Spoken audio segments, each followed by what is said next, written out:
What is your assessment when it comes to the role of weapons of mass destruction in this conflict?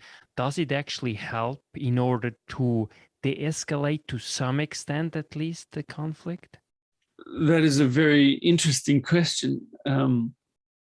So you can approach it by thinking of the counterfactual. What if there were no weapons of mass destruction?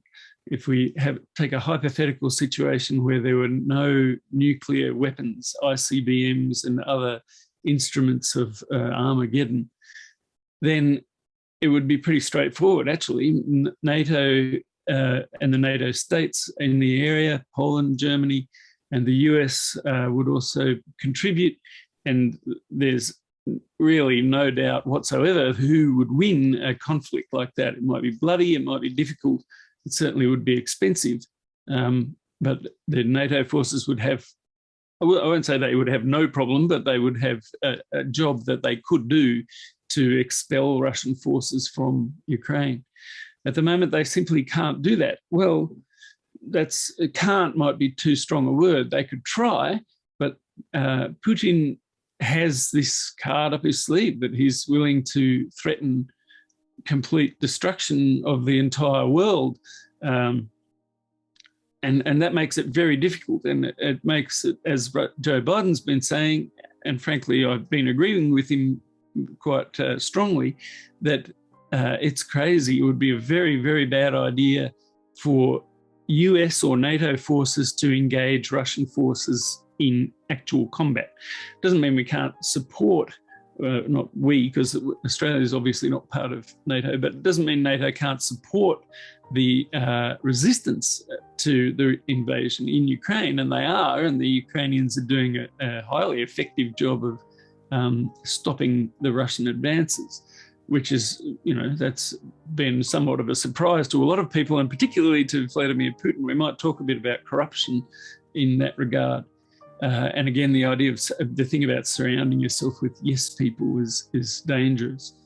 So the nuclear weapons do have a very big effect on the battlefield. They limit the actions that NATO can take to oppose Russia. They can't actually shoot at any Russians. Now, having said all that, we really have to take a step back and say, well, hang on a minute. This means that we're not willing to do the kind of brinkmanship that Vladimir Putin is willing to do. He's willing to say, if you attack me, I'm going to blow the whole world up and take you all with me as I go down. And because he's willing to do that, he can pretend to be a madman. See, there's this, they call it the madman theory of geostrategy. Richard Nixon used to do it. He used to pretend that he was crazy, and he invented the term. How about Donald Trump? It's also, to some extent, I guess, it was also a lot of were afraid about his temperament. Well, that's right. Yeah. I think there's a better case to make that Trump himself is indeed crazy, but that doesn't make him any less dangerous. But Vladimir Putin might well be pretending to be crazy. So everything you hear about him, he's got all these crazy dreams of being in re-establishing the Russian Empire, and the man's a lunatic, and all of that actually plays into his hands because it makes it more dangerous. Obviously, we don't want to tempt fate by taunting this lunatic in the Kremlin. But, more recently I've been thinking, well, it's really almost unimaginably horrendous situation in Ukraine at the moment, and it's only going to get worse. We might talk about the strategic situation on the ground, but it's looking as though it's going to get very, very horrible indeed for the Ukrainian people. And so Western leaders have to make this calculation. Okay, are we willing to take that risk? Are we willing to go in and establish a no-fly zone, for example, which would involve engaging Russian air assets, but it would also involve engaging Russian anti-air, ground, surface-to-air weapons and weapon systems that are actually in Russian territory. So it's not just about stopping them from coming into Ukraine. You have to attack their S-300 anti-aircraft, ground-based anti-aircraft systems in Russia. So that would be a very, very risky thing to do, because that's the point at which Putin might say, well, they're attacking me. But of course, he must know that as the minute he launches any kind of a substantial nuclear strike, he will immediately cause Russia itself to be obliterated from the map. He'd certainly be making that a high possibility.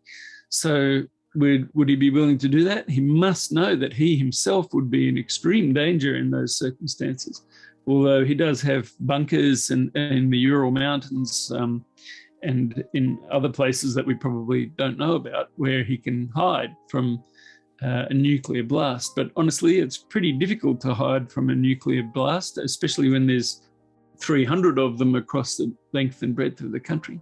So would he be willing to do that? Well, part of the problem is when people get into that position, it's hard for them to retire because they're likely to be killed or tried and imprisoned or something when they lose power, instead of just quietly retiring to his estate on the Black Sea, which might be the best thing. It's not justice, that's for sure, but it can be peace. You can make a deal with people like that, as they did with Idi Amin back in the 70s, where they say, okay, you back off and we'll allow you to have a comfortable retirement wherever you like.